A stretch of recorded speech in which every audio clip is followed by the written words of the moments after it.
반갑습니다. 산골짜기 TV입니다. 코로나가 한창일 때에 저에게 피난처에 대해서 문의하시는 분들이 종종 계셨습니다. 그런 분들이 저에게 요구하신 것은 또 식량을 저장하는 것이나 또 실제로 피난처 혹은 자급자족 이런 문제였는데, 제가 피난처에 대해서는 어느 정도 생각을 정리했기 때문에 그 부분을 좀 말씀드리려고 합니다. 피난처 하면은 해외 토픽을 보실 때 부자들이 어떤 피난처를 만들었다, 뭐 그런 거 한번 보셨을 것입니다. 뭐 지하로 핵 폭발이 일어나도 안전할 수 있는 그런 벙커를 만들고 그 안에 뭐 자가 발전 시설, 그다음에 몇 개월 혹은 농사를까지 지어가면서 버틸 수 있는 수영장까지 있는 그런 시설, 그런 거 아마 보셨을 것인데, 피난처를 지으려면 그 정도는 지어야 현실성이 있다, 이렇게 생각을 합니다. 우리가 뭐 민간이 지을 수 있는 허접한 피난시설 뭐 이런 거는 별로 현실적이지 않다, 그거는 별 도움이 안 될 거다, 이렇게 생각합니다. 그리고 우리나라에서 뭔가 그 피난처를 만든다는 것은 숨을 곳을 생각한다 혹은 은밀한 곳을 생각한다면은 거의 가능하지 않다, 그런 것을 만들기 어렵다 라고 생각을 합니다. 그리고 식량을 저장해 놓는다 하는 것도 그렇게 좋은 아이디어는 아닌 것 같습니다.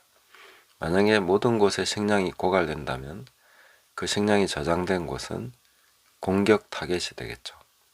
그것이 오히려 위험할 수 있습니다. 그렇기 때문에 현실적으로 우리가 피난처를 만들어서 안전한 곳을 확보한다, 그것은 거의 불가능하다, 이렇게 결론이 났다고 볼 수 있습니다. 그러면 우리는 뭐 그냥 당해야 됩니까? 저는 그건 아니다. 그럼 현실적으로 가장 중요한 피난처를 우리가 놓치고 있다라고 보는데, 성경은 하나님이 우리의 피난처다, 하나님을 피난처로 삼은 자가 복이 있다라고 말씀하고 있습니다. 하나님이 우리의 피난처다 하는 것을 깨달아가야 되고, 마지막 때에 가장 중요한 피난처는 하나님 자신이다. 하나님이 우리의 요새시고 피할 바위시고 안전한 그런 장소가 되신다. 우리를 안전지대로 인도하시는 분은 하나님이시다. 그 점을 놓치지 말아야 된다 하는 것이죠. 그래서 우리가 믿음을 연습해야 되고 하나님을 의지하여 살아가는 것을 계속해서 연습해야 됩니다. 우리 열왕기상에 보시면은 아합 시대에 세 가지 피난처 모델이 있는 것을 알 수 있습니다. 첫 번째는 엘리야 모델인데, 엘리야는 드러난 선지자입니다. 전면에 드러나서 싸우면서 그렇게 투쟁을 했는데, 그 엘리야를 하나님께서는 숨기십니다. 이세벨의 손에 넘겨주지 않으시죠. 그리 시냇가에 숨기시고 떡과 고기를 까마귀를 통해서 배달하십니다. 이렇게 초자연적으로 하나님의 보호와 인도하심을 따라서 살아가는 피난처 모델입니다. 또 하나는 오바댜의 모델입니다. 관리가 그 선지자들을 보호하죠. 50명씩 굴에 숨겨서 100명을 떡과 물로 먹이면서 이세벨의 핍박을 피하도록 도와줬습니다. 그러니까 누군가 도와주는, 그런 도와주는 관리, 믿음 있는 관리, 또 뭔가 그런 위치에 있는 사람이 그것을 도와줌으로써 보호를 받을 수 있다. 그것이 피난처 어떤 건물을 만든다든지 특정 장소를 만들어낸다든지 하는 것보다 훨씬 더 현실적이고, 실제로 그런 모델이 지금까지 많은 그 믿음의 사람들이 삶을 살아오면서 보호받은 그런 모델이 됩니다. 루터나 이런 분들도 다 보호해주는 사람이 있었죠. 믿음으로 싸울 때에, 믿음의 삶을 살아갈 때에 그 하나님께서 보호하는 사람들을 세워서 그런 것을 이루어 가신다. 자기 백성을 보호하시고 믿음으로 살 수 있도록 하신다 하는 것이죠.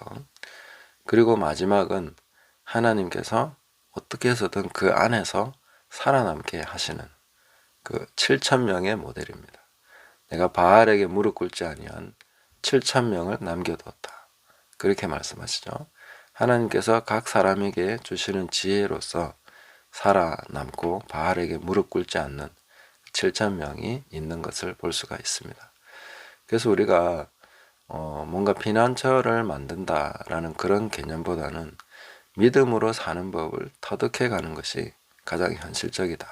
그렇게 말씀드리고 싶고, 그래서 피난처를 만든다고 할 때에 어떤 장소를 생각할 것이 아니라 하나님이 피난처고 또 믿음의 네트워크, 믿음의 교제, 믿음의 사람들과 함께 서로 교제하면서 살아가는 것이 가장 중요한 피난처 모델이다. 이렇게 볼 수가 있습니다. 서로 목숨을 위탁하고 그렇게 믿을 수 있는, 신뢰할 수 있는 그런 관계가 있어야 되는 것이죠. 근데 크리스천은 바로 그런 관계를 우리가 사모하고 세워가야 된다. 그것이 바로 중요한 모델이다 하는 것입니다. 지금 현재 우리가 살아가고 있는 시대도 만만치 않지만 앞으로 계속해서 더 만만치 않을 것입니다. 경제위기나 식량위기나 이런 것들은 당연히 올 수밖에 없겠죠. 그리고 어떤 형태의 핍박이든지 핍박은 있을 것이고 또 그 핍박이라는 것은 경건하게 살고자 하면 언제라도 있는 것입니다. 그래서 핍박을 두려워하거나 피하려고만 해서는 안 됩니다. 성경 어디에도 핍박을 피하도록 하는 그런 곳은 없습니다. 오히려 그 핍박을 기쁘게 받아들이고 그것을 복으로 여기고 더 나은 것을 얻고자 해서 구차하게 면하지 않으려고 한 것이 믿음의 사람들의 선택이었습니다. 오늘날 우리가 피난처를 생각한다면 다시 한번 돌이켜서 하나님을 신뢰하고 믿음으로 사는 그 믿음의 싸움을 싸워야 된다는 것을 생각하고 우리가 어떻게 믿음으로 살 것인가 하는 것을 연습하고 거기에 대해서 우리가 더 연구하는 것이 필요하다 하는 것을 알 수가 있습니다. 전 시간이 갈수록 믿음으로 사는 것이야말로 가장 확실한 피난처를 확보하는 것이다.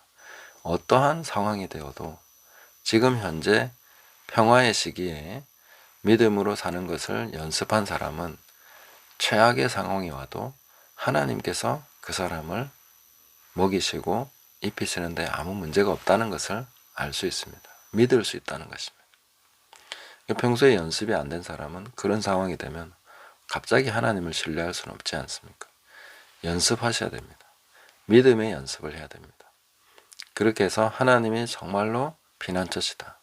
내가 하나님을 신뢰할 수 있다 하는 것을 깨달아야 되고 현실적으로 의뢰할 때 하나님께서 그릿 시내가에 엘리야를 먹이신 것처럼 토굴 속에 50명씩 100명의 선지자들을 오바댜를 통해서 먹이신 것처럼 또 어디에 있는지 어떤 형식으로 어떻게 살아남았는지 모르지만 무릎 꿇지 아니한 자 7,000명을 남겨두신 것처럼 하나님께서는 그와 같이 자기 백성을 돌보시는 데에 아무 문제가 없으시다.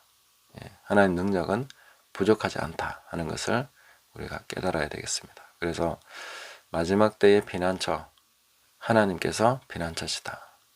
그리고 하나님께서 그 믿는 자들의 관계를 통해서 신뢰를 통해서 그것을 하게 하실 것이다 하는 것을 깨닫고 하나님을 의지하는 믿음으로 나가는 저와 여러분이 되시면 좋겠습니다. 감사합니다.